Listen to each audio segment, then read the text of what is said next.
Rutland City and Proctor are once again connected. The Carriage Trail linking the two towns opened to the public Saturday. The Carriage Trail has been a long time in the making. We started this project back, I'd say, in 2006. And you know, you've got this beautiful bit of land out here that's largely undeveloped between, you've got Route 7 on the east, Route 3 on the west, Business 4 on the south.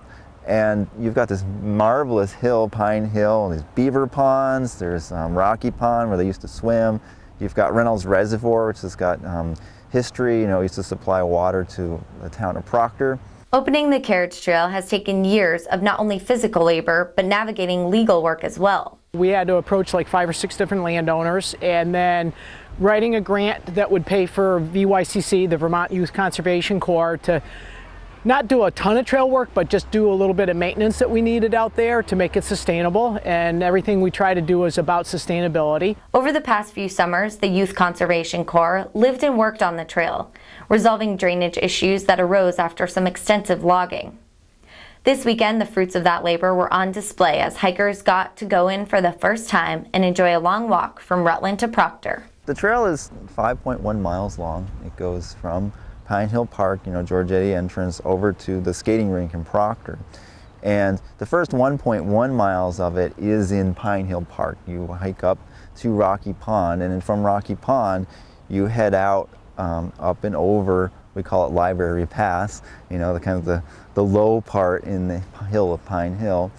And for the first, you know, mile and a half from Rocky Pond, it's actually pretty level. You know, you go out, you snake your way between Rocky Pond and Muddy Pond. You get a really beautiful view of Muddy Pond. You can see the geese, you can see, you know, all the wildlife, and it snakes you around. You get this beautiful view along the power lines of the mountains to the east. You can see Pico and Killington, Mendon Peak, and then it snakes you in. You go around this beautiful beaver pond, and you head all the way out until you get to what we call Resting Brook, and then so it's largely flat. And so a lot of times what we'll do is, you know, we'll just ride out to Resting Brook and come back, because you're out there and it's not this huge endeavor, you know. But once you get to Resting Brook, there's a significant climb to get you up and over to the Proctor side. So you've got a really nice section that is accessible to a lot of people, and then you've got another section that is more challenging for, you know, other people who are really interested. While the trail is now open, the work is not done.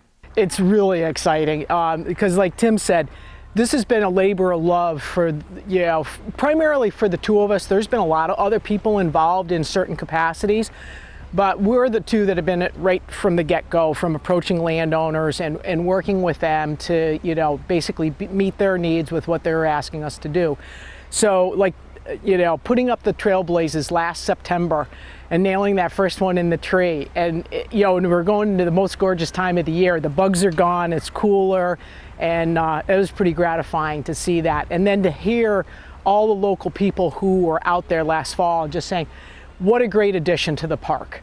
And then to go to the Proctor Library and have a meeting for the Proctor residents in Proctor, and all of them coming, there was like 27 people that night, just excited to have this thing formally open. Like Tim said, the trail's been there for a long, long time, but now it's just formalized. There's a trailblaze, so if people want to hike it, they aren't going to get lost on some stray logging trail, because there are a fair amount of stray logging trails up there. The Pine Hill Park Partnership says the Carriage Trail wouldn't be open if it weren't for some generous landowners. We'd love to thank everybody. You know, I'm not going to list them out by name, but the private landowners who graciously agreed to meet with us and give us permission to use their property for this trail, we can't thank them enough, because if we didn't have their cooperation, then this trail wouldn't be there. And like I say, the positive feedback that we've gotten from the community members, it was definitely a big stepping stone. I don't think Tim and I had we didn't realize, I think, the big impact that was going to have on the local community.